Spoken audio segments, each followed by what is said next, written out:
hungry, rather than teaching that person to produce food, we go to the market and we buy food. And for the moment, he jubilates and he gives us all. Tomorrow, he will come again and ask for food. And that's exactly what we have been doing with our resources. We take it raw, sell it overseas, we buy food overseas, we feed people. When they finish that, they come back.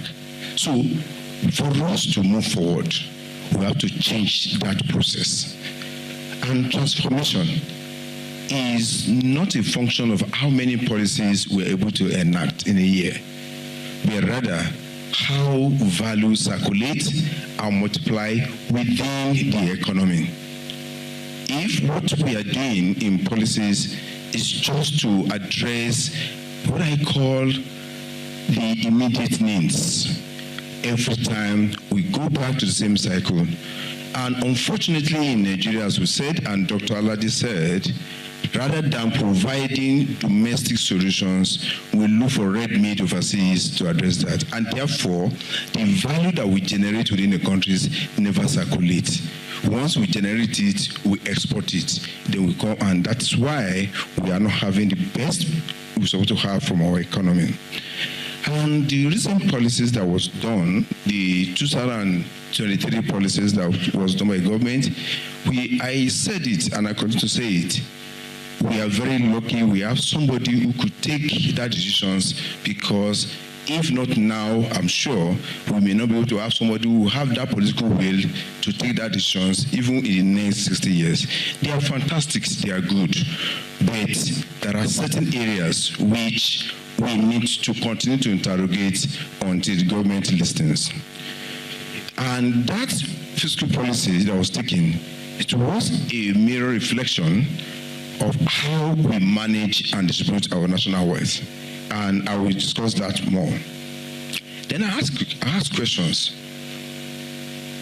What have we done with the gains from recent policy reforms? I'm from the Southwest. I'm not from Lagos, I live in Lagos. I travel regularly to my community. And every time I see what is allocated to my state, but looking at the ground, I realize that the place is worse than before the allocation was done. And yet, we have so many beautiful microeconomic statistics that says Nigeria economy is become stable, is stabilizing, is moving. But I'm not seeing that stability in my community, and I believe applies to everywhere. And that means there are issues, and that means we are not managing the resources. And like I said, nation does not collapse because they lack resources, but because they fail to convert those resources into capacity. That the gains we have from the fiscal policy reforms are not translating to capacity for the poor, for the middle, and for others. And hence, we cannot see it in their life. We may see in the statistics, but not in their stomach, not in their environment, and not in their life. So we must interrogate that, and which is why we are here today to do interrogation. The gains also, as it empower domestic productions and demand, or leads through foreign spending and palliatives. And those things also we discuss later. How do we then redirect these resources towards sustainable transformations? And that's exactly why the panels is being asked. I identify 3 key factors that we need to consider if you are truly want to transform sustainably. And like I said, the key player in economic transformation is government, and it's government, and it's government. Others follow government. So number 1, to be able to allow policy formulation to drive transformations, we must take note of these 3 things. Policy credibility, which is the extent to which stakeholders believe the policies will be implemented as stated. And what are the 3 things that also drive this? Clear objectives and rationale, evidence-based design, and historic track record of delivery. From an economist perspective, we believe human beings are rational, and they want the best at the least cost. And if government comes out with policies and people know government will not implement it, it will not have effect. So government must build credibility in their policy to be sure that people believe that we do what we do. Once people do not believe that, it may be difficult. Secondly, is government now consistency. That's the ability of government to maintain coherent and stable policy direction over time. Alignment across ministries and units. You find out the federal government will say something, state will say another thing entirely. Even within ministries, 2 ministries will tell you maintain your lane. It is related with government. I realize that maintain your lane, meaning that do your own, I do my own. Yet they are serving the same government. Whereas the policy is supposed to be collaborative, supposed to be inclusive, supposed to be jointly pursued, but each of them pursue their personal interests. At the end of the day, once there's a change in leadership, the policies also change, and over time, like I said, historical track record shows that when government change, then the policies also are likely to change along the government, and that makes people to doubt the government policies, and then there's no structural change, there's no transformation. So we must ensure that we align the objectives along the ministries and agencies and ensure that we avoid policy reversals or contradictions. And also there should be long-term planning for these policies. This week alone, around 3 policies are likely to be reversed. The import tax on fuel, the capital gain tax, and many other ones. What signal are we sending to people that even the one they said they are starting in January may not take place?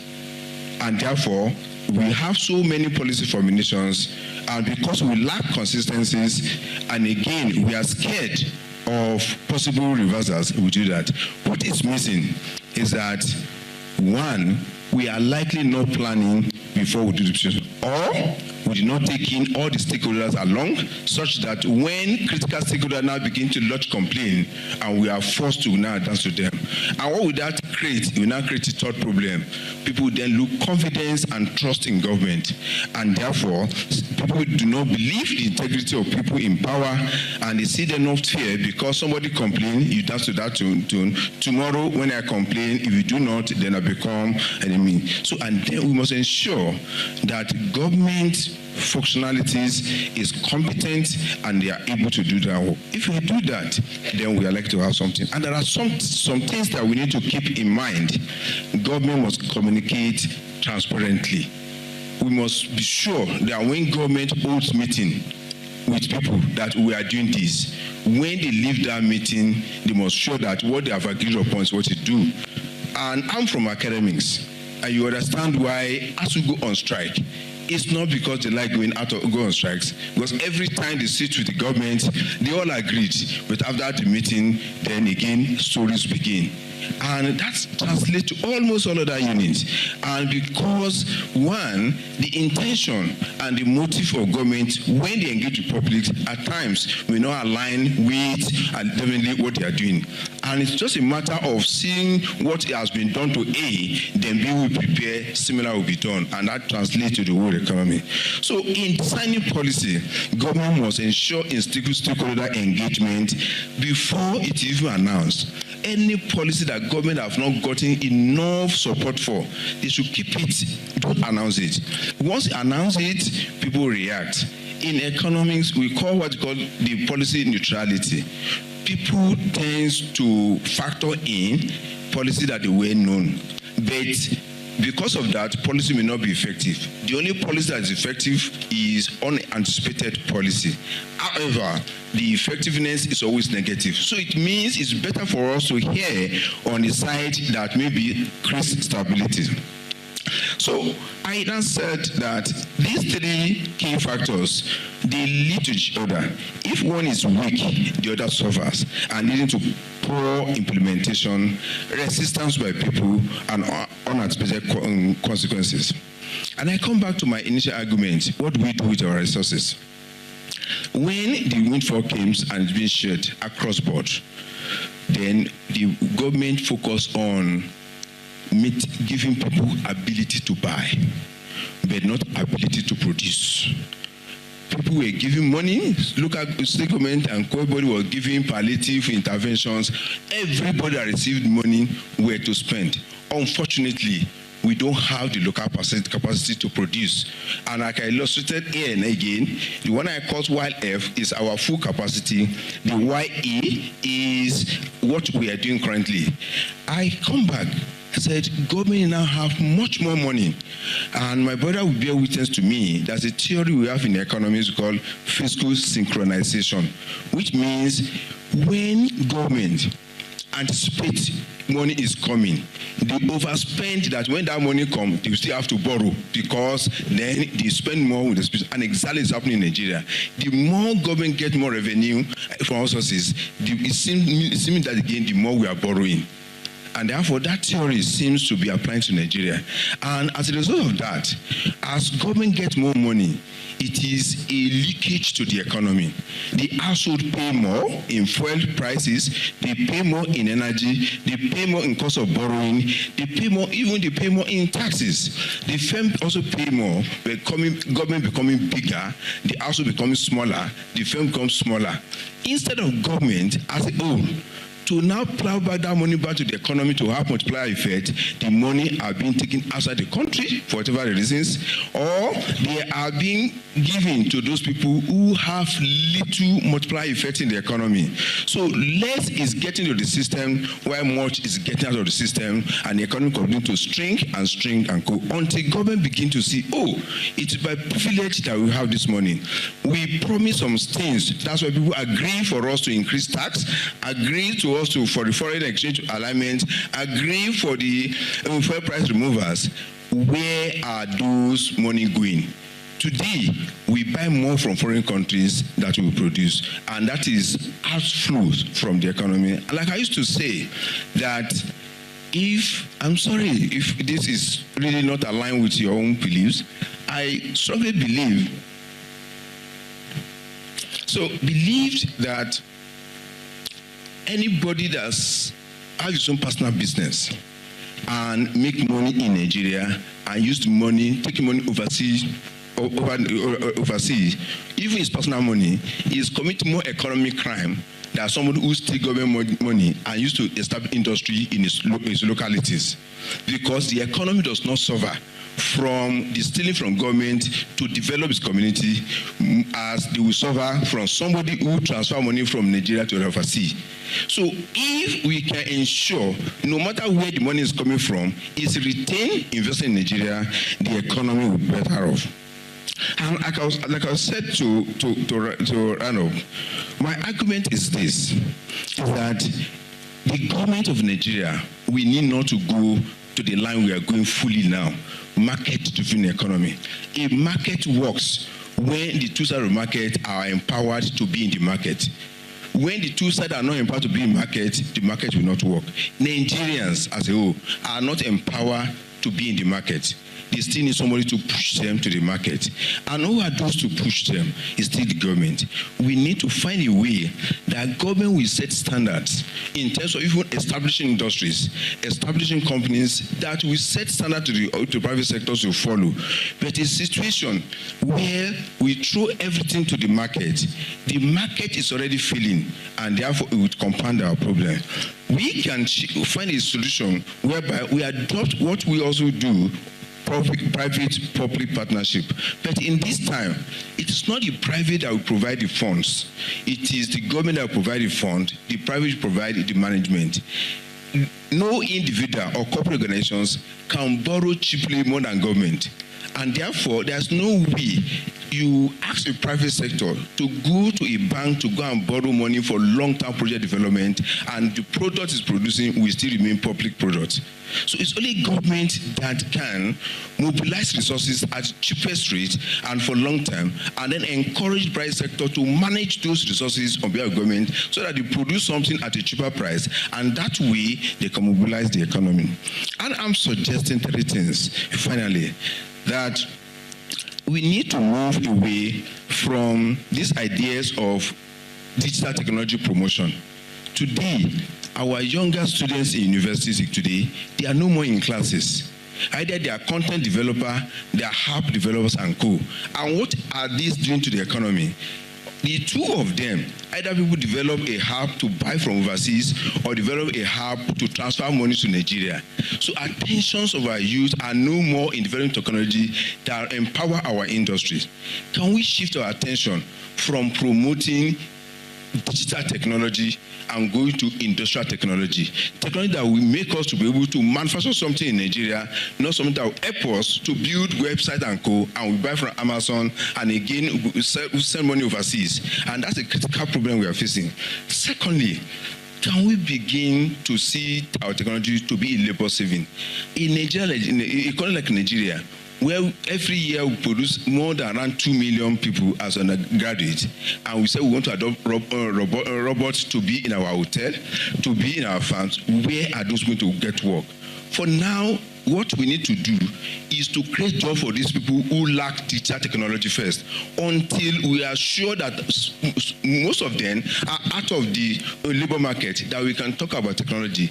Those countries we are copying, they don't have the kind of unemployment we have in Nigeria, because they don't have labor again. That's why they shift to technology that is easier for them to do. Here in Nigeria, we have surplus labor. Can we transfer this surplus labor to surplus value? And once we do that, I'm sure our economy will grow. Lastly, on African free trade, for me, what we need is not African free trade area.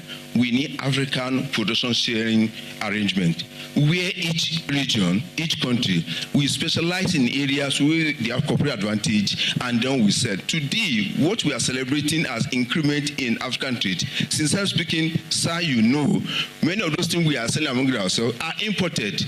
The African Trade Zone Agreement was not our original idea. It was imposed on us by those who want to break the Nigerian market, and they partner with some countries and allow their countries to ensure that goods from foreign countries enter in Nigeria, and then they use those countries to distribute among us. Our productivity has not increased since we have the trade agreement. So until we produce, we cannot sell, because you cannot sell what you don't have. So let us start with production. And when you have excess production, then we can then have the exportable surplus that we can share among Africa. Thank you. God bless you.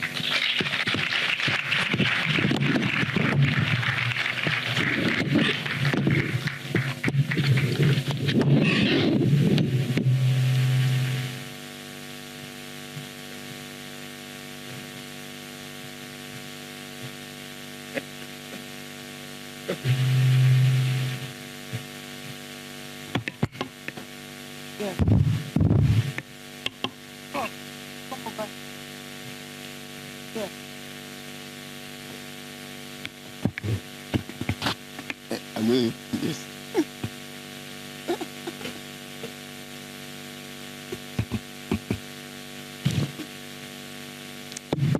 All right, thank you very much, Prof. Good afternoon, distinguished excellencies, distinguished guests, ladies and gentlemen. Good afternoon, everyone, and it's nice to be here. Congratulations again to my friend, Dr. Paul Alaje, for the second colloquium. I was there for the first one, and it's an honor to be here to moderate the second one on economy. So I have a very tasking job today, because your theme, breaking the cycle, how Nigeria can lead Africa from poverty to prosperity. We've heard the distinguished professor, who is also your teacher, he was there with us last year, talk about how Africa and perhaps Nigeria stands at an inflection point. And I like the composition of this panel. At least we have Dr. Smith from Ghana. Doctor, it's good to have you on this panel. At least you'll be bringing in the dimension of the Ghanaian experience into this. A lot has been said, at least in the last few hours that we started, at least since I've been seated down. Nigeria, Africa, blessed with natural resources, talents, so many things. One of the youngest, at least I would say 1 in 4 black people are Nigerians. Africa, of course, a young continent, yet close to 500 million of us as Africans live in extreme poverty. 133 million of us in Nigeria live in multidimensional poverty. But if we go ahead, this is not destiny, like Paul said in his speech. Other emerging economies have shown us that with discipline, reforms, clear priorities, and bold leadership, transformation is possible. Prof, in his paper, did talk about policy credibility, coherence, consistency, likely limited planning from our government. How do you say you are getting more money, yet you are borrowing? Government versus private sector, and all of that. I would be coming shortly to Dr. Fasua because I know that he was seated very uncomfortably there, listening to what Prof was saying earlier. But other emerging economies, or even economies across the world, have shown us that transformation is possible. Our task here today on this panel is simple, but is very urgent. To shape clear, actionable pathways. It's time for us to take action. Pathways that can place Africa, Nigeria, at the forefront of Africa's economic resurgence. So let me begin with Dr. Fasua, and I would yield the floor to you for perhaps 2 minutes, because we just have a few minutes for this panel. Let's try as much as possible for our answers to be crisp, short, punchy, and straight to the point. Dr. Fasua, let me allow you to speak as to what Prof has said around policy credibility, coherence, consistency. How can Nigeria institutionalize the kind of policy consistency required to sustain long-term reforms? He gave examples. The 15% petrol import duty was there, now reversed. And we're being told, okay, whether it will start in January. CGT, the same.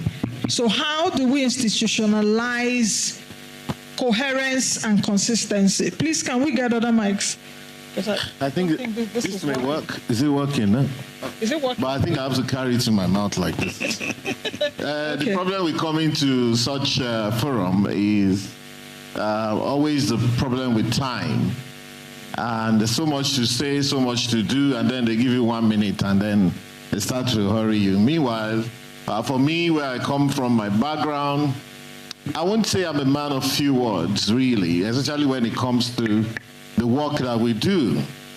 Perhaps one of the reasons why we're having the problem as a people, as a continent, is this sort of short attention span, which unfortunately, even for those people who have gone from here to diaspora, I've seen instances where teachers are told to recognize the fact that the black child in the class has a low attention span and therefore treat him as such.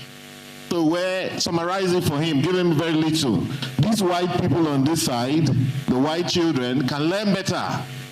So I think we need to get away from this low attention span thing. When we have a deep problem, you have to have a deep solution. And a solution that is encompassing and inclusive, that also tells of everybody's responsibility. The government today, the people in government today were civilians yesterday, they were on the other side. The government of the day at some point will leave and other people will come. Are we going to get the same result, or what are we talking about? So how do we ensure that we... anyway, the point is this. I would want to deal with that question, but I'm also reminded that the theme of this discussion, at my first time in Paul Alaje's colloquium, and I congratulate you, and I congratulate everybody here present, especially Mommy, Ms. Obasanjo, who's been fantastic today. The theme is about leading Africa out of poverty, and I came because of that reason, that theme. But the first question is, before you lead others, are you leading yourself? So we say Nigeria, we've gone on for too long sometimes about the idea that Nigeria is at the forefront really.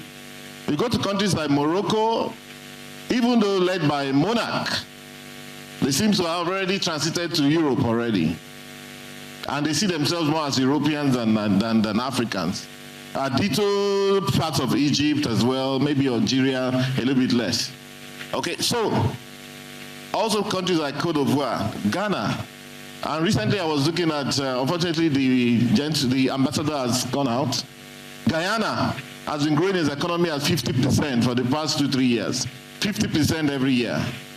So the challenge is plenty. Let's not assume that Nigeria is going to take the leading position naturally. So I think we have to be alarmed as well. Alarm ourselves to say, you know what, if you don't take these positions, somebody else will take it. Okay, so that's very, very important for me to say.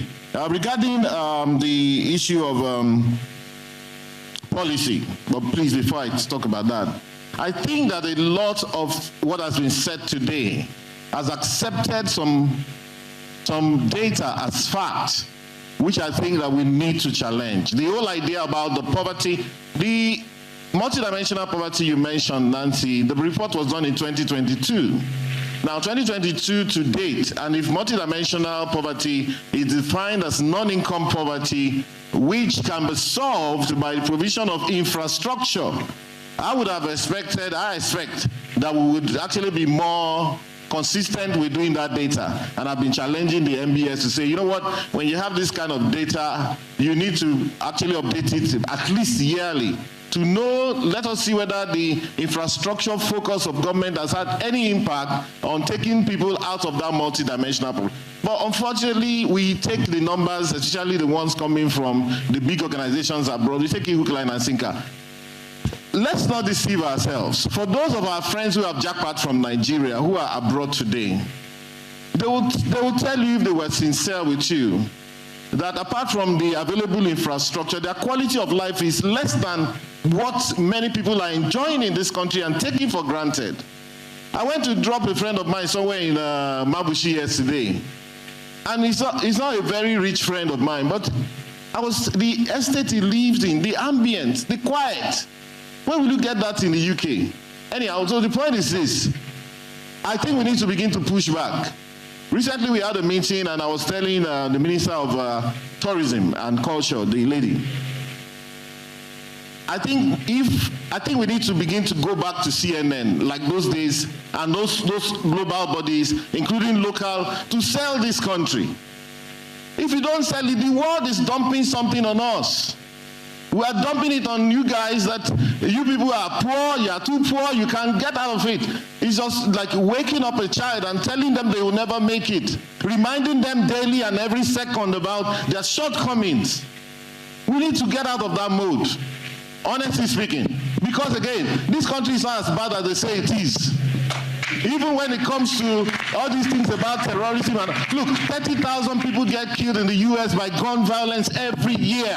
Dr. And then you come, excuse me, sorry, I'm going to land. No, Nancy, let me answer. Nancy, let me answer. Fasua, please, with due respect, I've spent 2.5 hours here today. Let me answer your question, and then I'll be done. Honestly, you don't have to ask me another.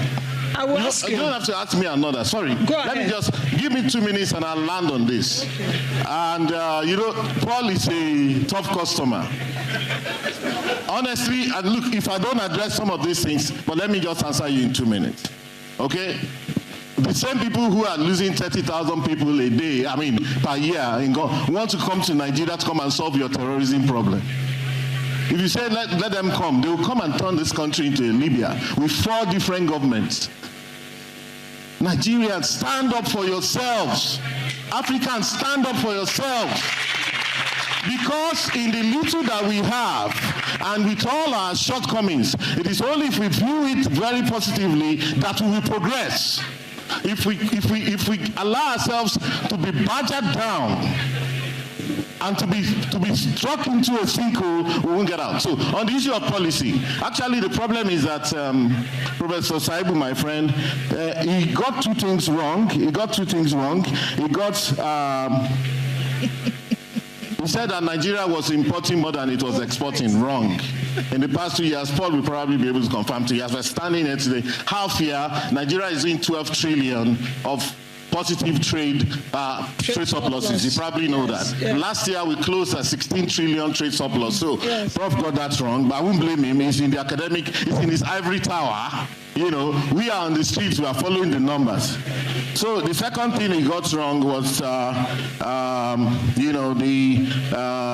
less taxes. Yeah. He said the government is taxing people more. No. The tax, it's very important to clarify this. The tax policies that should come in next year is actually freeing most Nigerians from taxation.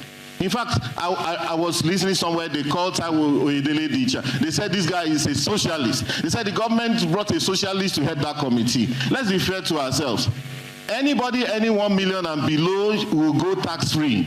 Any SME that's turning over 50 million and below will go tax-free. Tax-free, no VAT, nothing. Okay? So in terms of the policy and the policy making, of course, I agree that, okay, the fact that we're accepting some of these pushbacks looks like, oh, why didn't you talk to people? Of course, if you look at the tax policy, we did engage, and Taiwo is still engaging till today, the whole committee. Another way of looking at the fact that we're tracking back is to say that the government also is a listening government. If they say, oh, 5% on petroleum, and the people say, no, we don't want this, the government say, okay, please, let's look at it again. It's a case of Agbotofenyeri now. Look, the ram, he steps back in order to find power. What are we talking about? So you can look at it from both ways. Okay, yes, we can engage more. And you can never engage enough. Everybody here seated today has different opinion on different things. So the burden of governance is to see how can you get the majority, Pareto efficiency, 80-20, and then you move on. But the 20% could also be as powerful. So I agree with Prof that, look, yes, the reversal of policy can signal unreadiness or lack of engagement, but we continue to engage. However, it also signals a listening government. I have so much to say. I hate to come to these kind of places, otherwise, if not for Paul, but here it is. What can we do? You know, I have so much to say, but if this is all I say and go, I'm very okay. Thank you very much, Nancy. Dr. Fasua, I will ask you, because you've really ignited a lot of things, and perhaps that's why Paul gave me this role here, because he knows that you won't go easy. And you've been my friend for years, you know that. And for the fact that you're in government, I'm not going to allow you go easy. I also understand, and please, with the permission of other panelists, please just allow me to indulge him for another 2 minutes. Because we are all here, we are all Nigerians, we are all Africans. And we do know we have our problems. And we shouldn't wait for other people to tell us we have problems before we solve our problems. And we've been saying our problems from time immemorial to our leaders, yet nothing is being done. Now, the issue is that you are selling to us in this hall as if things are better, and you are telling the MBS to come up with another data. The same, you are in this country, NBS rebased inflation rates, GDP, and whatever they did.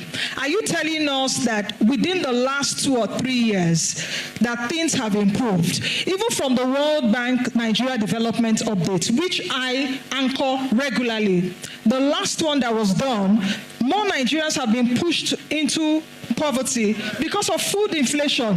Are you discountenancing that? Are you saying that Nigeria... Hold on, Dr. Fasua. Hold on. This panel is not just about... Hold on. Let me land. The other, and just... we have the ultra-poor people here. I can send you a picture of a small boy of about 8 years old that I saw in Maitama taking food from the refuse dump.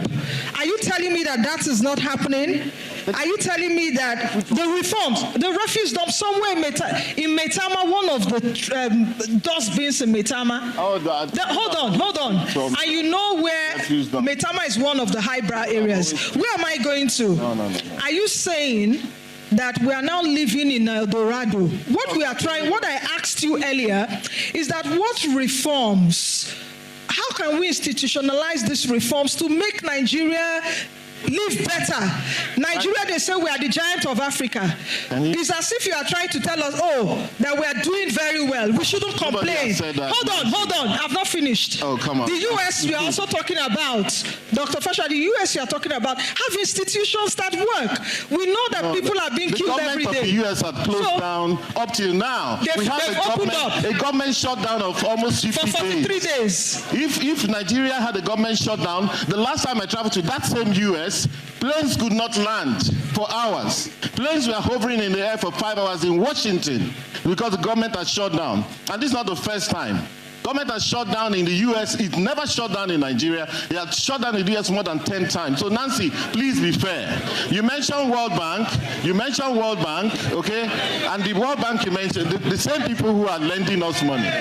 You can't, anyway, let's Hold talk, on, let's House, talk.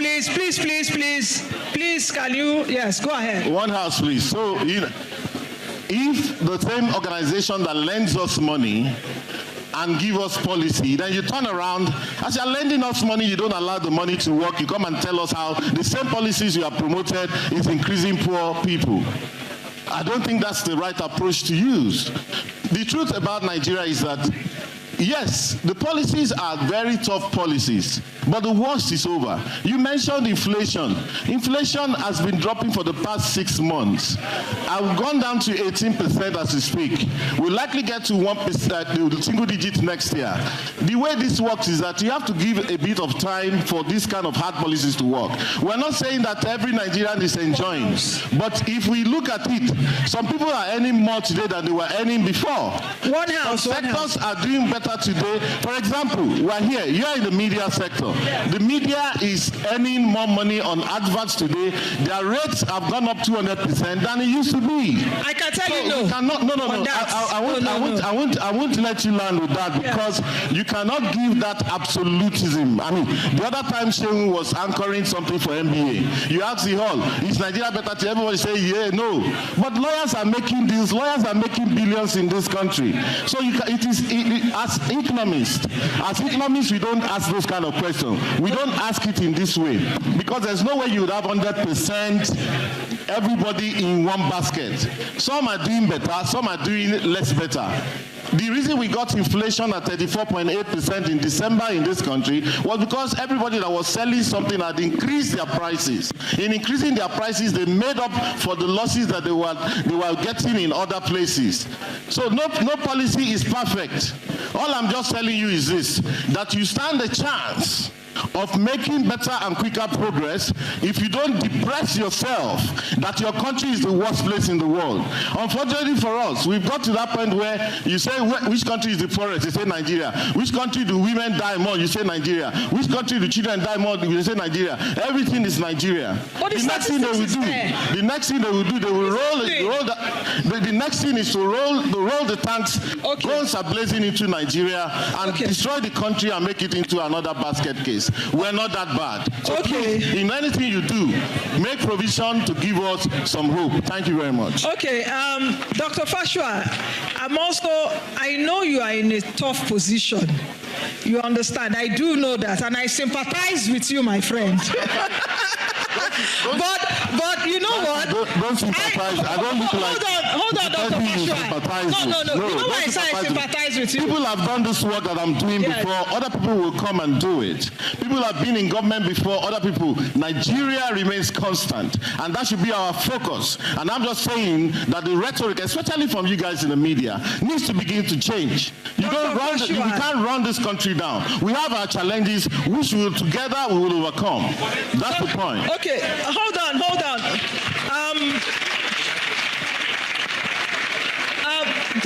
This panel, Dr. Fasua, I would like you to calm down a bit because this panel is not between me and you, or it's not between the government and the media. Do you understand? It's about, because now you've accused my constituency and I'm not going to take it lightly.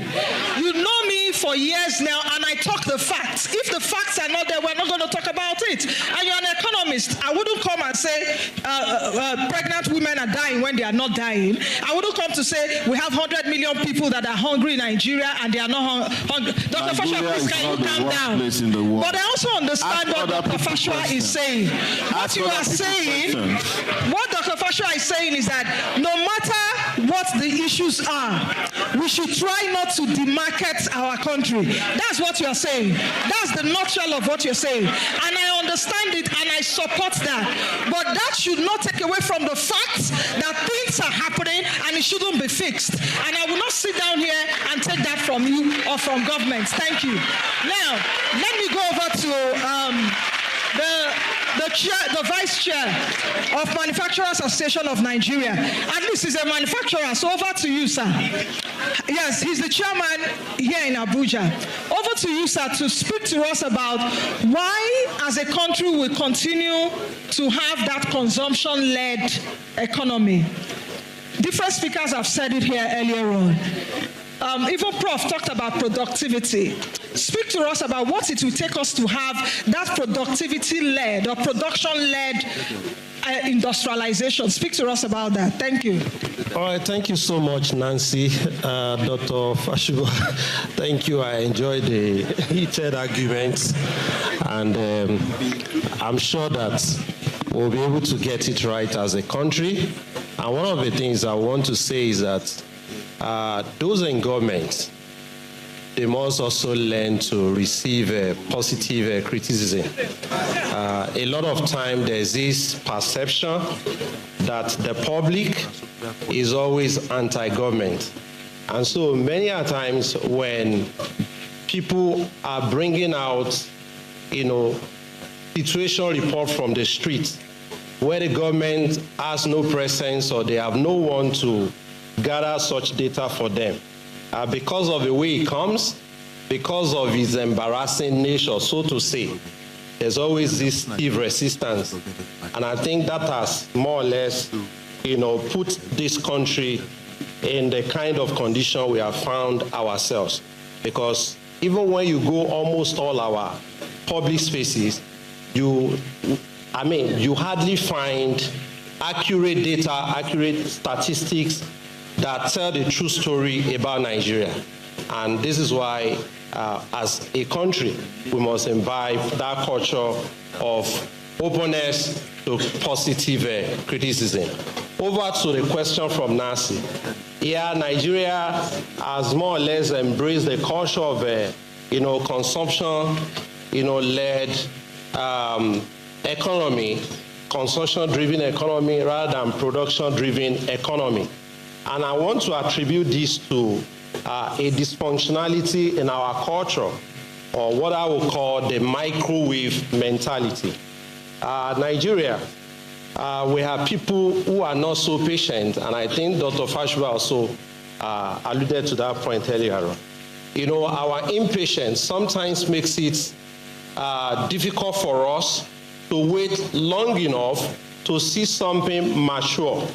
And then because we feel a lot of discomfort, so we want immediate, gratification. We just want something that relieves us, like Coca-Cola does to somebody who is walking under the heat of the sun. So that mindset has to be shifted. There must be a mental shift. We must prioritize nationalism, patriotism over, immediate and instant gains, because that's what has led us. Everybody wants to make quick profit. I once had a conversation with a Chinese investor who came to Nigeria, and then they wanted to set up a factory. And they were going around talking to people, on the need to bring money. They brought their proposal, something that is really needed in this country. And everybody turned them down. And one of the questions raised was that, why should I put my money in this thing that I'm not sure that it will work, when I can easily buy dollar and keep it for a while, bring it back to the market and make profit? And that's the mindset that all of us have. We just want that instant, reward. Nobody is thinking about tomorrow nobody is thinking about the future. So for us to really embrace a productive, production-driven economy, we have to, be people that are patient, people that are willing to wait. Production takes time to mature. That's the truth. Before you build any factory and start making money and start making profit, it will take a while. Dr. Paul Alaje, you share your story with me, you write me. And a whole lot of that discourage people. But the truth is that nobody is coming to build Nigeria for us from outside Nigeria. Any Chinese that is coming, Americans or Europeans that are coming to put their money in Nigeria, they will put their money in Nigeria because they want to make profit. If anything happens tomorrow, they will take their money and move away and leave Nigerians with our problems. And so this is why Nigerians have to take interest, in growing our productive sector. We will have to be more intentional in building factories. We want to see the government, like Prof earlier said in his lecture, in his paper, the government must be very deliberate. That's the truth. The government is not to build the factory, so to say. The job of the government is to build enabling environment, to make policies that make it easier for people that want to build factories to build factories. All of us in this room this morning, if I ask you to take a quick statistics of what is in this room, including what you are wearing, you would agree with me that a lot of us are contributed to impoverishing Nigerians and Nigeria. And we've been developing other people's economy, from the microphone I'm using to the camera that is filming me, to almost everything we have in this room. There are things that are coming from other people's economy. So what is coming out from Nigeria to other people's economy? Why do we take pleasure in just taking our raw materials and sending it out for other people to use to develop their economy? Because we want to make quick money. The people in the rural community just want to get the cocoa, the cashew, the grains, and all of that. They want somebody to come and buy it up. Okay. You want to send it out. So this mental shift must happen. We must embrace the culture and the discipline of patience. And we must think long term rather than thinking short term. Thank you so much. Okay. Let me bring this conversation now that we're talking about productivity and all of that to Dr. George Smith Graham. And perhaps let me invite you here in, of course, as the CEO of Fair Wages and Salaries Commission, Ghana.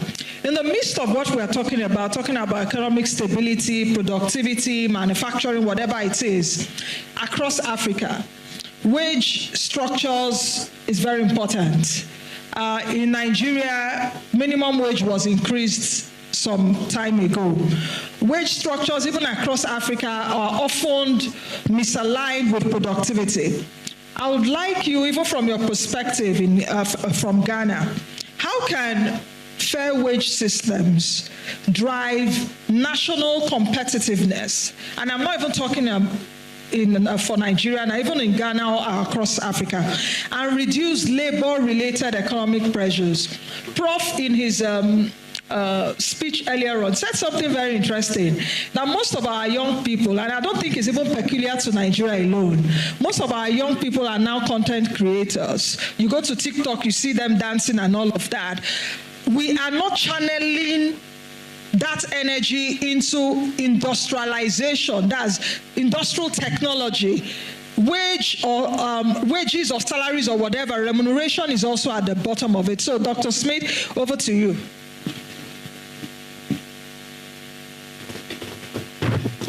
Thank you very much, and I'm happy to be here. And let me first of all say that the advisor to the government, it is normal to have those challenges in forums like this. Nigeria is big and everybody expects more from Nigeria. We know Nigeria is improving, but there's more room for improvement. At the same time, we also know that the private sector is supposed to be the engine of growth.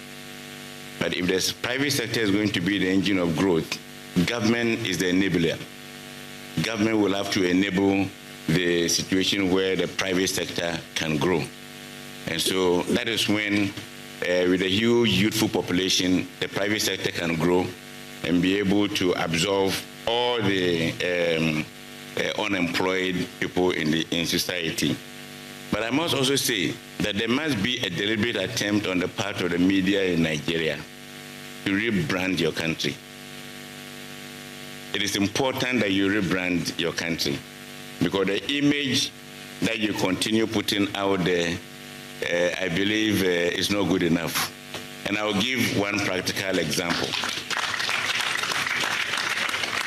When I was coming for this program, I decided not to carry any cash on me, but come with my card.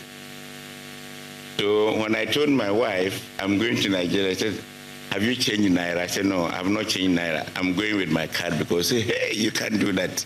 That country, hey, they will clone your card. They will clone your card. Go, take some dollars, and when you get there, you change. And I came yesterday, I changed $100, it was in polythene bag. I was carrying it all over the place. Because we've created an impression that it is a country that is not safe. It is a country that is only made of people who are always interested in duping people. And that is the situation we've created. But back to your question, wage administration is very important for any country. And it is not just the wage, it's about the reforms within the public sector.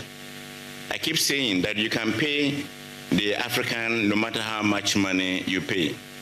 But if you pay the African and the public services are so weak and the public services are inefficient, all the monies you are paying them, no matter the amount, will go down the drain.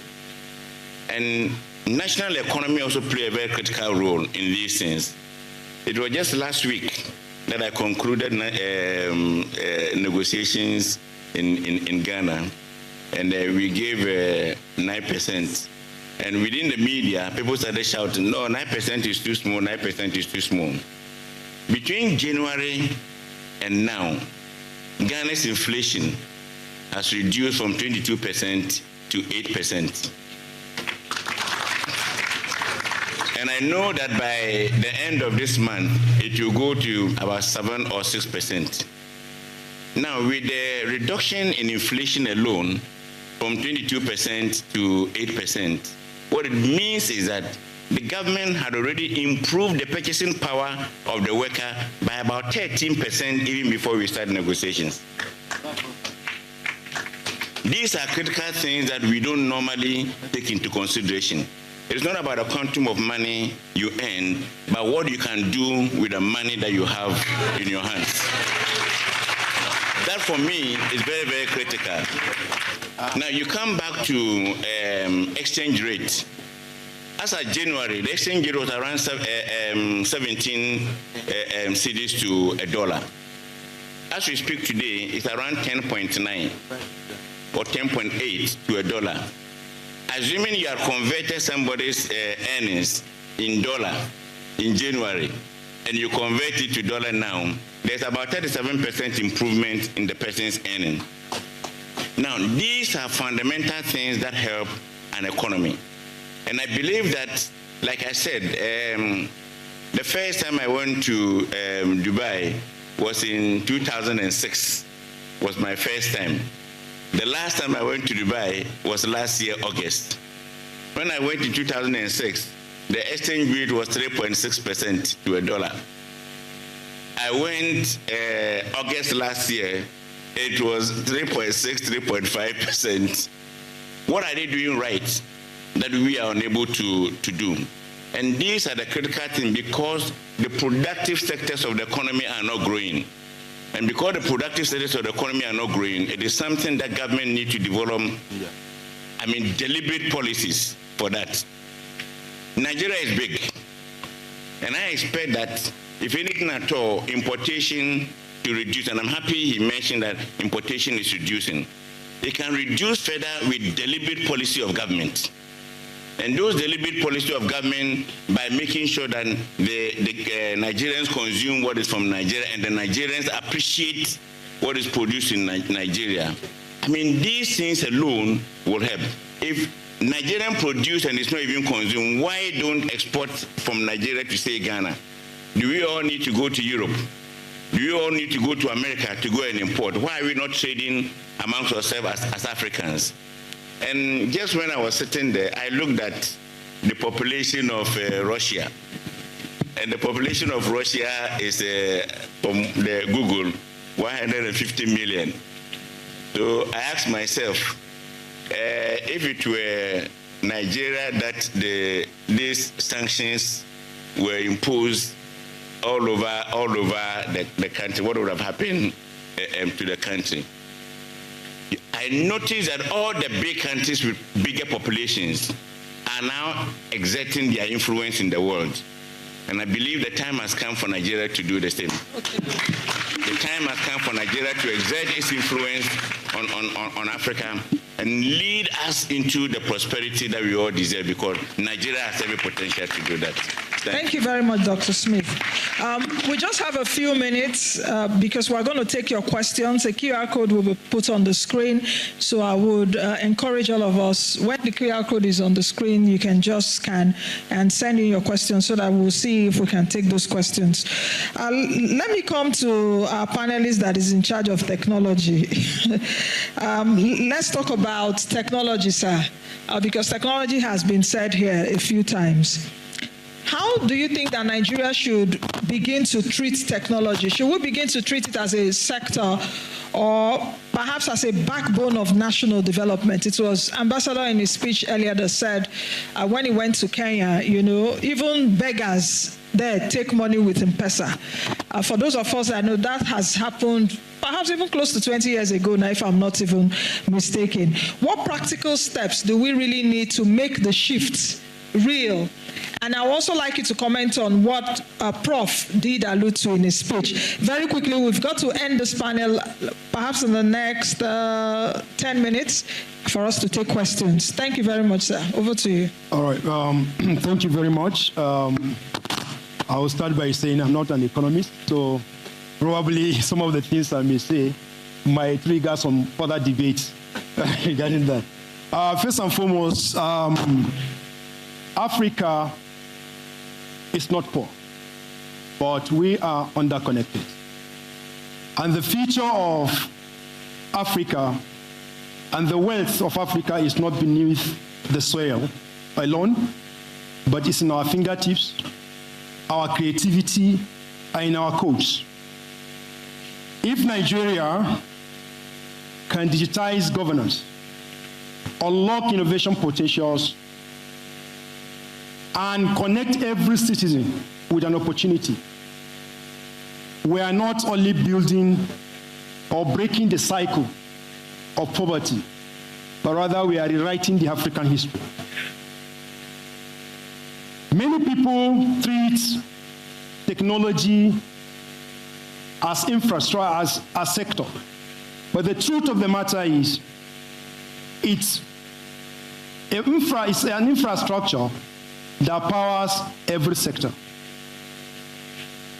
From agriculture, it drives manufacturing, it drives healthcare, it drives education. Nigeria must move from paper to platform because the future of governance is digital transparency.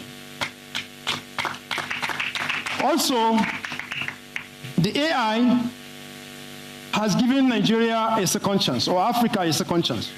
We missed industrial revolution, we missed internet revolution, but the AI can leapfrog us can give us a leapfrog into a decade, just in a few years. If we build our models using our data, training the models using our data, and unlock the potentials in this data and using our language, the AI will not take our jobs, but it will take out our inefficiencies. it's very, very important for us to look at it beyond only the resources that we are going to utilize. Another thing we look at is every Nigerian or every youth in this continent with a smartphone is a potential innovator. And our universities could be transformed into startup labs. Every state can create a digital innovation cluster that can connect local talent to national priorities. In so doing, we can now produce what we consume. And the day Nigeria begins to produce what it consumes, it exports to Africa. And that, I believe, would transform a lot and take Africa to the promised land. So I see technology as a backbone for the economy and as a backbone for transformation. We need to think differently and we need to act differently. And we need to stop taking technology as just a sector, but rather it's actually the power that powers every sector in the economy. Thank you. So let me come over to Mr. Liu now as we begin to round up. It's been said, of course, on this panel, even Dr. Fasua did talk about it, that, and we do know those things, that many reforms also take time to mature. But for you, Mr. Liu, what practical policy actions, perhaps now we're talking about Nigeria, we're in the stabilization phase, what policy actions can translate macroeconomic decisions that we've seen in the last 2 years or so into visible welfare improvements, just like Dr. Smith did mention in terms of the purchasing power? So what kind of actions would you advise government now? And even Africa, because we are talking about Africa here. I was at the World Bank IMF annual meetings last month, also with Dr. Fasua, and I was in the room when the IMF people did talk about 20 African countries at the risk of high debt. 20 African countries are at the risk of high debt. 6 African countries are already in actual debt distress. For Dr. Fasua, for example, who was there, of course, he engaged with some, international agencies there, and also telling them, okay, this is what Nigeria is doing and all of that. But where am I going to with this question? In the midst of all of that, for those of us at home, whether in Nigeria, Ghana, Kenya, or wherever we are, the macroeconomic decisions that our government take needs to translate into visible welfare improvements. So for you, Mr. Liu, what kind of policy actions would you advise the government in Nigeria to take for ordinary Nigerians like us to see improvement for the short term? So over to you. So whether Dr. Fasua will take that and listen and, take note of that too. Thank you, Dr. Paul Alaje, for putting these two pieces together: transformation and prosperity. In transformation, you begin from traditional, you come to modernization, and then you come to digitalization. And that is why I want to add to what our Professor Saibu disputed about the content market available to the youth, and then channeling the content into industrialization. No.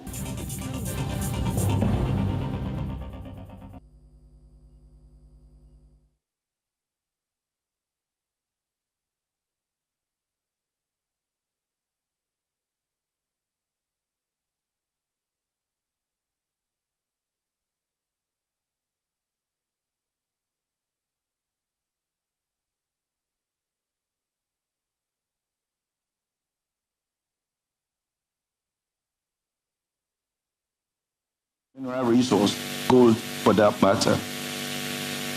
We needed to build our reserves, because when you build reserves, it also claws in confidence in the economy and stabilizes your currency.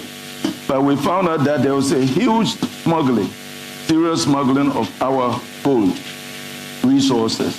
So you export, for example, maybe $100 million worth of gold, but you declare that it's $20 million worth of gold you've exported. So on the other hand, on the other side, in Dubai or India, they will record $100 million. But in Ghana, our record showed $20 million. So through that, we were losing a lot of foreign exchange. But once we got that dealt with, we created a new institution called the Ghana Gold Board. All exports of gold would have to go through one single entity. No one is allowed to now export gold except through, or sell gold except through this entity. So we plugged that loophole. And between January and to this point, we've saved about $7 billion, added to the original $5 billion that we had, making about almost $12 billion. So this is a huge cushion for a small economy such as ours. It may not be so much in Nigeria, but it's important that you manage your resources well so that you can build your reserves to generate confidence in the economy. So all the metrics trended positively, and these are some of the things that we've done. The central bank, it's very focused in not printing money for the government. I think that's very critical, because once you do that, then inflation will start going up. The concern now, and I use the word now because we normally travel this path, but then there's a relapse around the way. But we are determined in Ghana now to pursue that path more sustainably. Thank you very much. Thank you so much.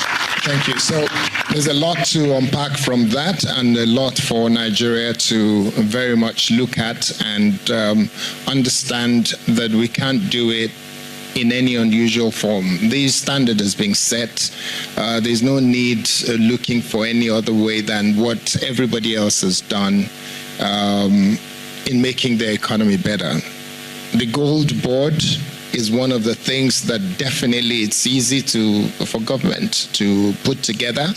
I mentioned here about gold being siphoned out of the country. There are so many people who have said clearly that there are helicopters going into places like Zamfara, flying out gold, and at the same time dropping weapons that is causing the level of insecurity that we witness in Nigeria today. We have a security expert who's sitting there, Mr. Ejiofor. So he is one of the excellent people analyzing our security in Nigeria, and the message is very clear to government and to those who are outside of government. But let me move on very quickly then, and I'd like us to take a look at the issue of Pan-Africanism with relations to how we do business together.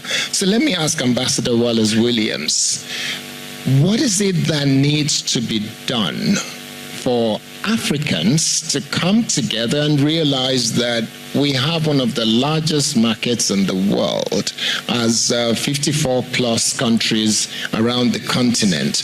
What is stopping us from doing the things that make it possible for us to do business together, especially in the face of what some people chose to call xenophobia in South Africa? Problems of Nigeria must go in some parts of Ghana. Nigerians too did go through its own period, its own phase of Ghana must go, which is still a bag that we carry around today. So a number of all these things seem to be affecting us as a continent and dividing us. What do we need to do to enable us do business together and grow together?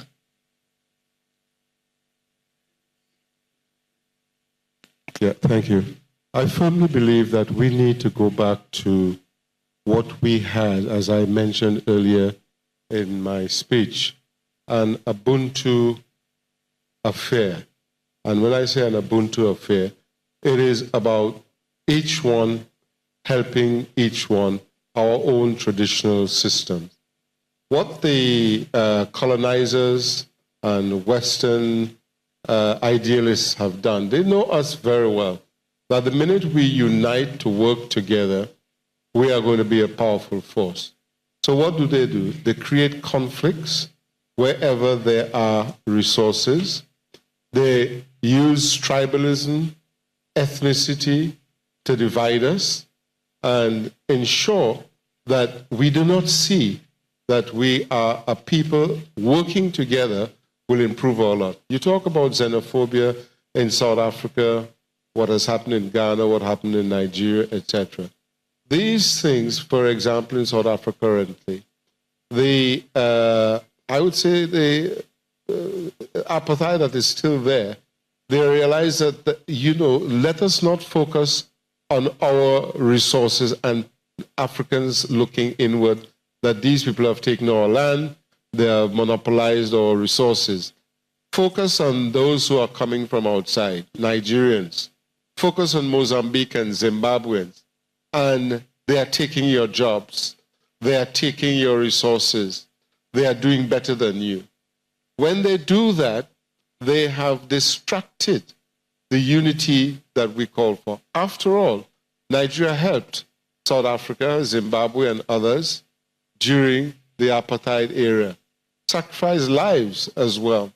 And people tend to forget that.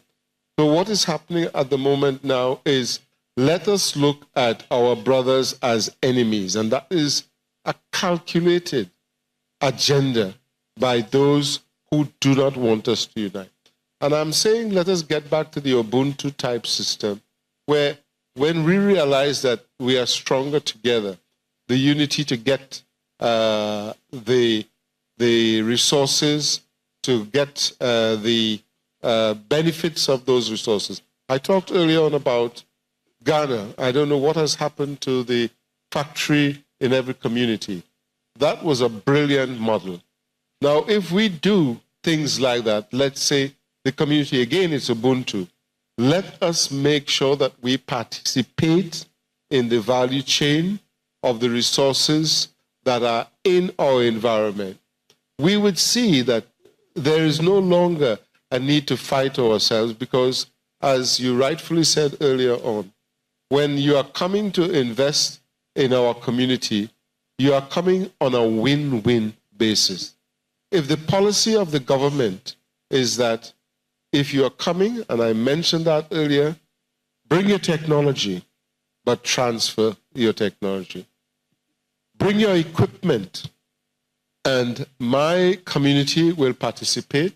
There's a factory in every community, and we will participate in the value chain. We stop exporting, process right across the board, stop all resources, like our earlier panelists said. Put a ban on all resources going out raw. Come in as a policy. Come in and refine. Come in and let our communities participate. Come in and let our communities gain that technology so that they can be part of the win-win. We're not saying you're not going to make profit. Let's look at Dubai. Let's look at Qatar. Let's look at the former Libya. Let's look at Norway.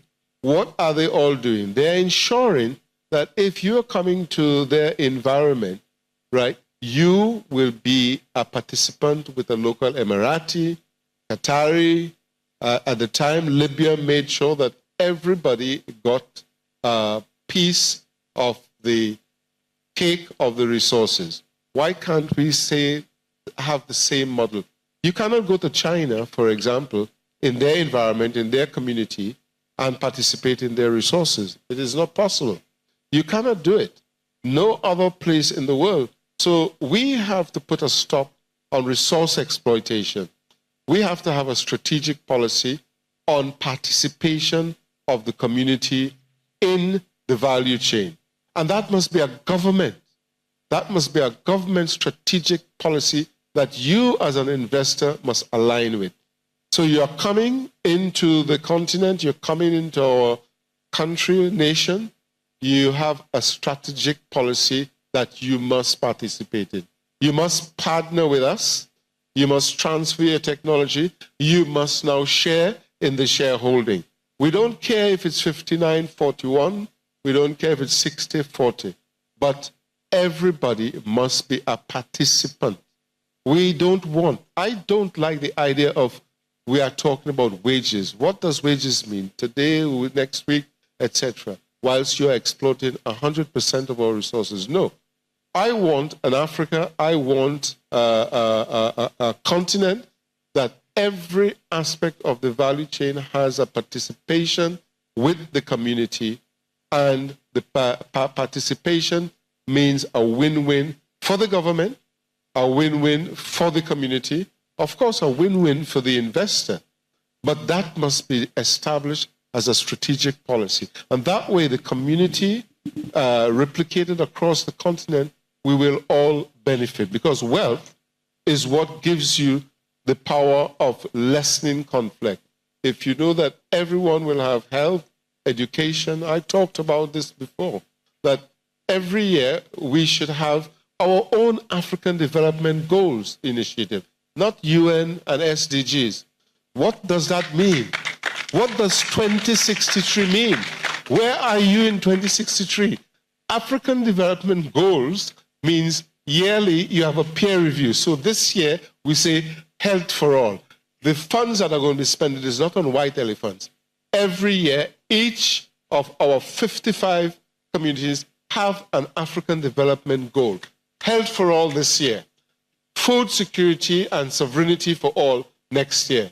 Education for all right up to tertiary level. We do it in Trinidad, right up to tertiary level. Now, that way you are empowering the entire continent because you have an African Development Goal initiative, not SDG 2063. It means nothing to Africa. Thank you so much, Ambassador Wallace Williams. Let me come to you, Your Royal Majesty. Do you think that those who say that religion and culture have no role in governance and economic development, do you think they're right? And let me make it a double-edged sword by asking, which I normally tell my journalists not to do, don't ask two questions in one go, let that person answer one, but I'll make it a double one. Do you think that our traditional rulers and leaders of thought in the area of religion should be influencing the people in the development of the economy, not just for Nigeria or for Ghana, but for the continent? Absolutely. I'm glad you asked that question. We have a challenge, which is a serious one. And I'll speak as a scholar. Most of our problem was expanded through and by our educated elite. They forced a narrative on us which made us bought into the colonial experience. And as a result of it, we lost self-value, self-respect, and appreciation for who we are as a people. We denounce our culture, and we embrace external cultures as proper. And it's quite interesting that when Africans meet, for means of communication, we use foreign language to express our intelligence. So if you speak somebody's language better than yours, it means you are very smart. Whilst you don't know proverbs and culture and tradition of your own. I am a minister of the gospel, and I've been that for 59 years. I'm a theologian, and also I'm a philosopher, and also I'm an educator before becoming a traditional ruler.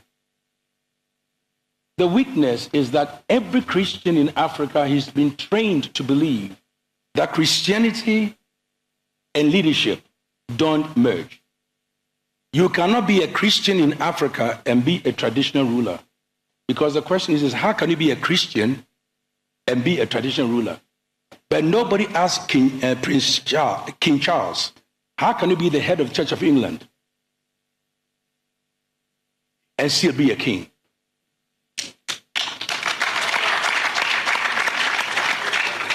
every member of African society has a traditional ruler. And every politician has a traditional ruler. And in fact, as a joke, I always say that in Africa, every politician has a pastor or imam, and every imam has a politician. And the fact that you become a politician or religious leader, you wield so much power that if you don't take time, you forget the people you're supposed to serve. Our politics, inspired by policy, to make us better leaders, those who are interested in collective benefit and not just for personal gain. As a politician, you are making sure that people are afraid to literally advise you to do the right thing. Because once you are in politics, or once you acquire political power, you can enrich yourself anyway and anyhow. And you will promote things that supposedly supposed to help the people, but in actual fact, it's all theory. We're talking about education, and we're talking about degrees. It's all necessary. But are we providing education that will help us to benefit socially and economically? Or we are teaching courses which has no relevance to our national and community development? If you meet a Chinese, he's a Chinese, and he uses his experience to benefit him. We are the only ones that when we acquire knowledge, we have to actually lose the place where we're supposed to serve. The challenge that we have will only be solved when our traditional leaders, religious leaders, and politicians accept the fact that you are put in trust to bring hope to the people and give people the right to feel part of society, and also allow them opportunities that will make them grow and develop. We need visionaries who can inspire people. We need traditional rulers who would actually concentrate on the fact that they are custodians of our culture, traditions, and values, and every resource for which our government can even use is used for the benefit of all. We as Africans should not for a minute allow our values and also our dignity to be suppressed. Now, if you go to any country of the world, there are three groups of people you'll find. You'll find a Chinese, Indian, and Nigerian. Anywhere in the world, the Chinese, at least, they know that we have resources here. And one of the best ways is that they will come to us with a Chinese restaurant and find ways and means to entrench in our society and find the people they can use to expand their economic interest. The Indian will come here, will look for scraps, and knows exactly what he can do in your area. Take over areas that is for indigenous benefit and enrich himself. We have Nigerians who go at length. And as I heard in the previous discussion, every major institution in America, in Europe, you find a Nigerian at the helm of it. It came to a point where Africans desire to work in World Bank than to bring the experience and knowledge to create African Bank to transform Africa.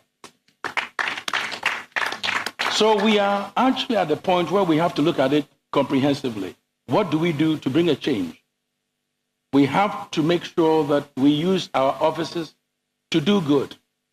Because if, and I'm going to make a point here, let me just say this for reference sake. I'm speaking in English.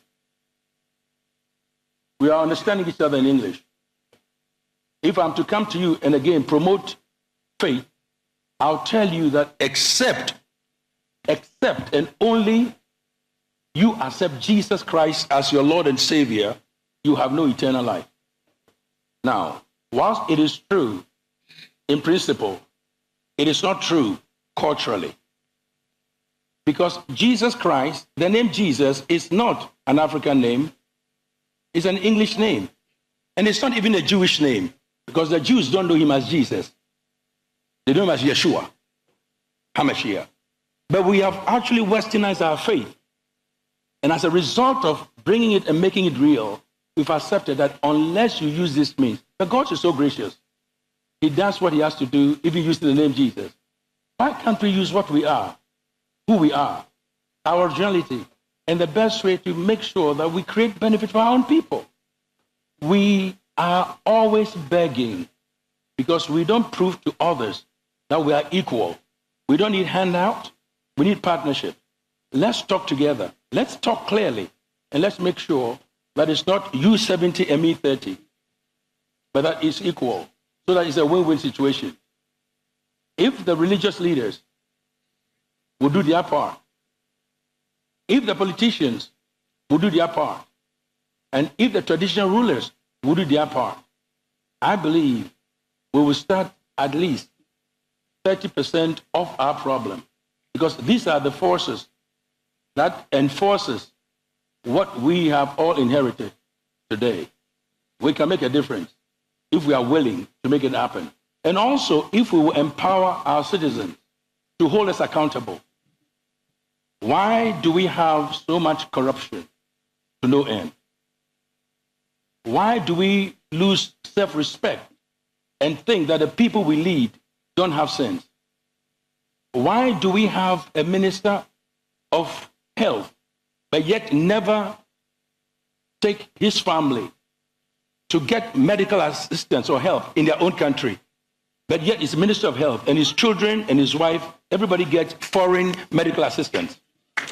Why do we have a Minister of Education who doesn't believe in the very sector that he's leading, and all of his children are getting education outside? Why do we try to fool ourselves? Because we're putting people in place because of political commitment and not because of the skills to transform our nations. It is time to put the right people in place. Thank you. Very well said. Very well said. So you mentioned something on health, and I will very quickly go deep dive into that one. So I'll ask Deacon Mike Egbo, who is National Program Manager and Country Director guiding Global Public Health. I remember reading recently that a nation that has people who are consistently sick and unable to get help is a sick nation, and its economy will be sick.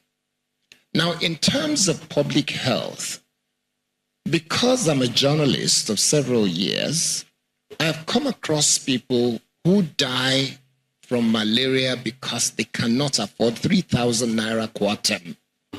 It's unbelievable that in 21st century, something as simple as a 3,000 naira medication kills people in Nigeria and other parts of the continent. So what do we need to begin to do if we want to develop this continent, or even let's drill down and say develop Nigeria? We want to make it a nation of healthy people that will create a healthy economy. Thank you very much. I was almost crying. I've done this job for more than almost 40 years. I will start this way. When you see a broken down car that has engine problem, and you keep changing the driver with the hope that that car will run faster, that car will never move until you fix the engine. I say that to say because the question you asked is about development. And you asked that question about malaria specifically. I bought a drug just 3 weeks ago. This drug was manufactured in Nepal. Just common drug that we should be able to make in this country. Nepal does not have the budget that Akwa Ibom State has, but we're going there to buy drugs. The answer, sir, if I may just address it specifically, I think His Royal Highness ended by saying we should have the right people in the right place. When you have people, I'll give you one example, and I'm able to say this, I don't miss my words. During COVID, I was in charge of that organization. I no longer work there. They were bringing it to 2-point-something million doses into this country. On a Friday, I was informed those drugs were going to come in on a Saturday, and they will expire on Tuesday. In this country, I supervised that. We had to charter aircraft because we were made to make sure that they got to all the states that night. I remember calling the governor of Bauchi State to keep the airport open 1 a.m. so we could drop it. Now listen, the nurses were not mobilized, the doctors were not mobilized, the cold rooms were not ready. But that happens. So it has to do with development. We have a natural way of controlling malaria. We used to have health inspectors those days, that will inspect your homes to make sure drains are not blocked, to make sure that your windows are okay, to make sure there's airflow. And then you get health education. We no longer do that. You just mentioned that you find some ministers going to, you just took it out from, because I met a former commissioner for health in this country, in one of the poorest states, on my way from Ethiopia. She was there with 7 other persons, and they were all flying business class. I know her, and I said, Madam Honorable Commissioner, where are you coming from? He said from Dubai, that he went for medical checkup, and that is taken from their Ministry of Health account. So malaria, the thing of it is, we do not have the right persons in the right places. We have doctors who will compromise. We have pharmacies who will approve. For instance, why will you allow drugs that are going to expire within 48 hours to come into this country when you know you cannot give it out? By Wednesday, we were making plans to destroy them. So this is what is going on, and this is what we need to take into consideration. Most of these development efforts are not development efforts. I have been fighting that, and I will continue to fight that, because somebody gave me a staff who was now like, forget what they call them. They just brought her to Nigeria to be my deputy. And the word was like, let's just keep a body there. But that's technical support to Nigeria. A body, just put somebody who is no longer useful to herself, not useful to her country, but was made to come and be useful here. So I think it's the type of people that we have. I make bold to say also that the people we employ today, when there is unemployment, when there is vacancy, you don't get the right people. A friend of mine who is heading an organization, I'm not going to mention it, I went to see him, and he showed me, he said, Mike, see files. These are coming from House of Assembly, senators, ministers, or people they want him to hire. So we cannot get the right persons in the right places to make the right decision for the rights of our people, for common good. Those are some of the challenges, the type of people we have. In the military, you also have it. You have generals who are putting their children into military schools. You have professors who are admitting their children into universities. So until we have a system, it's a systemic thing that will enable the right persons to come into the right places, we may continue to have this problem. Thank you very much. So we have to wrap up now. Thank you. We're told we have to wrap up now, but as part of wrapping up, we'll need you to take a scan of the code that will be shared just now so that we can take a couple of questions from you, and that will be brought to me. But as we're wrapping up, the final word from each of the individuals on the panel. Let me start with my dear brother, Dr. Ishaku. Now, the question I will ask you to use in wrapping up the session will be AFC, FTA, across the continent. We're looking to do business together, but some people said the starting point should be the opening up of our airspace across the continent, making it possible for people to travel without visa or visa on arrival across the continent so that you can do business. But some people said that a lot of people are afraid of Nigerians because if you open the borders and they don't have to collect visa to get in, the Nigerians will troop into their country, and that's a big worry for some of them. But let's focus on the real issue here. For the continent to prosper and to do business together, what will be the solution that you will want this colloquium to have on the table as part of the white paper? Thank you very much. I think I agree entirely that we need to open up our borders. If I had my way, the borders must go down, and immediately.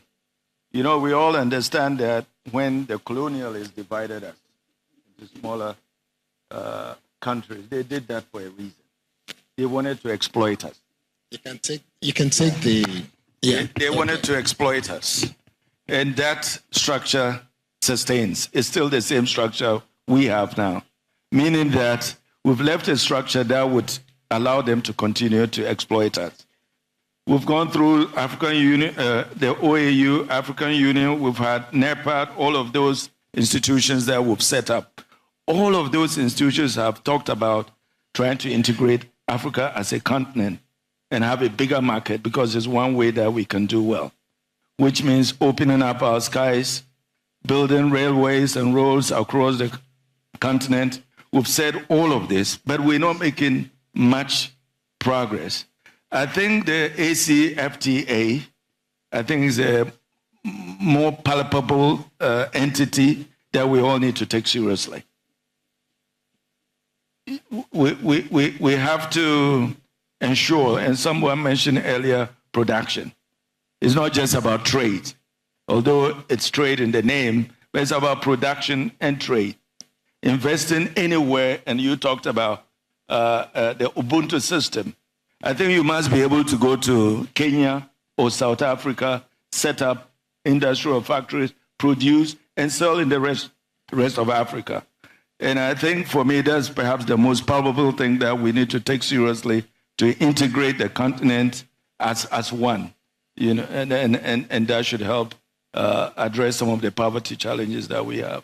Thank you. Okay. Ambassador Wallace, your turn. Your final word. Can you speak to something I know you have passion about, which is diplomacy? A lot of people say that a bunch of old men are running the continent. When they look at the age reference to most of the leaders on the continent, and that number has gone up again with a 90-year-old in Cameroon becoming 92, right? Becoming the president there for the 8th time. What is it we need to say to our leaders to say that they should stop the backslapping and celebrating amongst themselves, but rather to speak truth to one another so that the continent can move up and grow? Well, I am going to be a little very radical here. I think the seeds of revolution should be sown by the youth. The Gen Zs of this world, should rise up and say enough is enough. It is madness that you have a 92-year-old, 85-year-old, and all these ages that are running the youths to the ground, because that is what it is. Plus using the power of force to kill and to destroy. The youths of today already have a vision for themselves and know what they want to do. And they can run. There's no ifs, buts. If you go back to the 1970s, wasn't President Obasanjo a very young man when he ran the country. How many of our other young leaders earlier on have run the countries and run them successfully, whether they were military or not? The youths are not being given the opportunity to express themselves. You have recycled politicians. I'm not going to be diplomatic here. You have recycled politicians who only claim to fame is to sit tight, make money for themselves and their families, whilst the rest of the country suffers. So the seeds of revolution must be sown within the youth. The youth know what they want. The politicians should have a set term. You cannot, that standard has to stop. You cannot have the ability to continue to rule for 7 years, 5 years, continuously, without any time limit, and therefore progress is being retarded because the sit-tight politicians are just there forever and a day with their family, with their cabal, and the youths are there sitting down with ideas, they're sitting down with vision, they're sitting there with qualifications, they're sitting there with expertise, and they can do nothing because you have 92-year-old Bia or any of these other old politicians who can't even sit down to a proper conversation. A proper conversation for 5 minutes, they are asleep. So what are we doing if we are creating an environment where the youths think they have no hope? 75% of the continent are youths between the ages of 18 and 30. They must be given a chance. So from your point of view, in terms of what do we do, there must be term limits. So, Your Excellency, the solution is revolution. Term limits, the solution is seeds of revolution. Whether you like it or not, I've just come back from Burkina Faso. The lies that they tell, it's not correct. This is a person who's done agriculture, he's tomato factories, he's empowering women, he's empowering youths, etc. And you see it live and direct, the love of a visionary leader. The seeds of revolution has already been sown in that part of the world, and it is the way to go, because if you continue with 7-year terms for 40 years, you have one particular ruler, there's nobody else that has ideas in that country, it's nonsense. So the seeds of revolution and terms must be established. Those two have to work together, because the youths have to get up and say enough is enough, or get the constitutions changed. Thank you, sir. One or the other. Thank you, sir.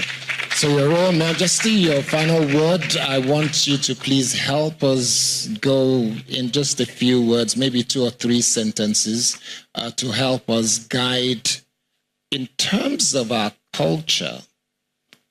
What is it that needs to be done for us to have our culture be the thing across the continent that is guiding us towards education of our people? Because I can't think of any culture on the continent of Africa where there is nothing about information, knowledge, understanding, and this keyword, wisdom, how important it is in every culture. The richest people in most cultures, culturally, are the wise people, are the knowledgeable people, and very understanding people. But today, the wisest are not the leaders. Those who are leading us are the worst of us. So help us understand where we can use our culture across the continent to guide development in just a few sentences. Solutions, sir. Thank you, sir. None of us, thank you, none of us contributed as far as where we were born and who our parents were. We are all here as a gift of God. One thing that is important is that you cannot raise a family or society when the fathers are not respected or the fathers are not present. A generation or society without fathers means that people will grow without mentors. And when you don't have a mentor, you live off your own ideas. and it can be dangerous or detrimental. We need those who remind us of where we come from, why we're here, and where we're supposed to go. And all this is embedded in our culture, our traditions, and also our values. Lastly, for the young people that we have today, particularly our family in Africa, they have to come back to discipline, self-discipline. They have to sleep at night and work in the daytime, and not the other way around. And they have to understand that success is not in riches, and that you cannot sit behind laptop with a 419 idea and become rich overnight. Our young people have to understand that to succeed, you have to work and work hard. And when you work, develop qualities that will impact other lives. Because tomorrow is listening to today. And let's make sure that our past doesn't haunt us, but rather sustain us. Thank you, sir. So, Deacon Mike Egbo, as we wrap up, please help us. Just, I think it was during the course of this week, or maybe last week, that South Africa was celebrating the fact that they've just created their own first set of vaccines, and they celebrated it, and it was heard globally that now South Africa is manufacturing vaccines that would help to deal with issues of health. On the continent, instead of going to India, because I remember during COVID, some people were saying some of those vaccines were coming from India and other places like that.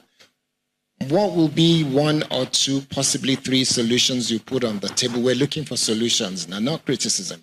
Solutions you put on the table that would help ensure that our health sector, pharmaceutical sector, is enriched and empowered enough to begin to do those things that will help our health challenges. It's simple. I think for me is our value system must change. Our attitude of making money, you know, when somebody, a medical doctor, decides to forget his oath and now focus on making money. So it's a very deep, big question, you know, because it's easy for me to prefer a technical solution. Technical solutions don't work in Africa or don't work in Nigeria, that I know. So we must go deep down. We have to have a national reorientation. We have a national orientation agency who are not actually doing what they're supposed to be doing.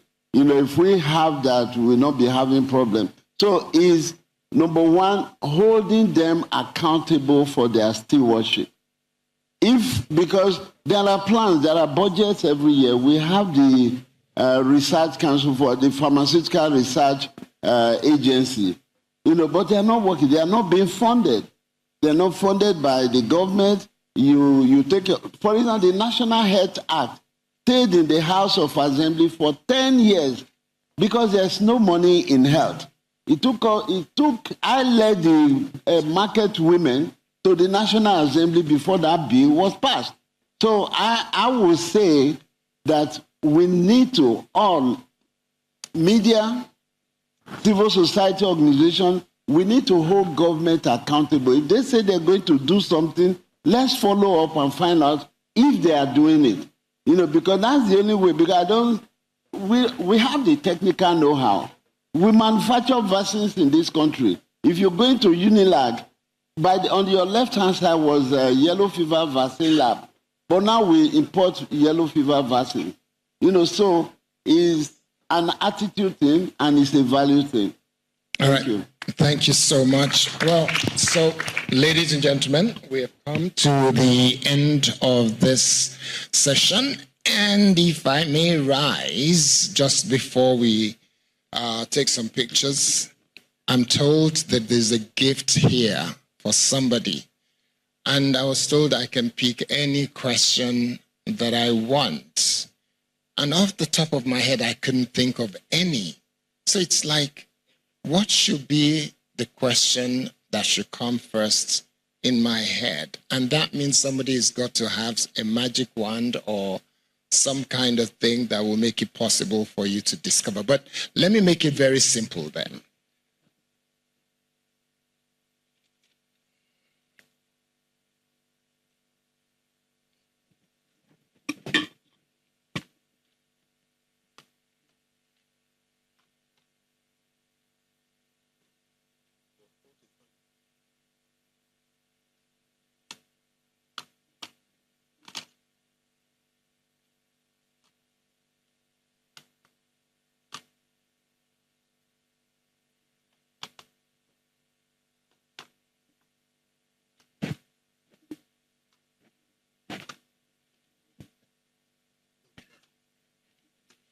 All right. Yes, I've had to seek counsel of my dear friend and brother. He is is a diary and dictionary of so many things. So the question I will ask you is, does anybody remember when President Yaradua passed away? Oh, wow, I can see so many hands. I thought nobody will know. Okay, I'll go for a lady. Yes.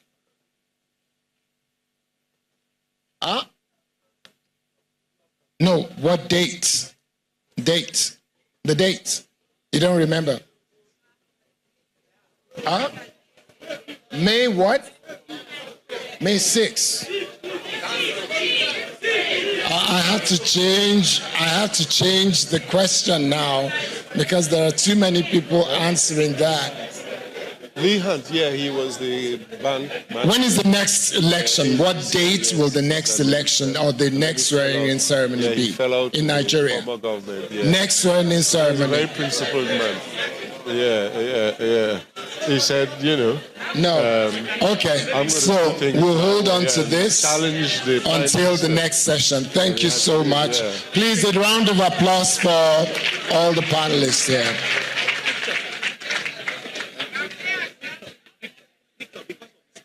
Yeah. Thank you. The photographers, please.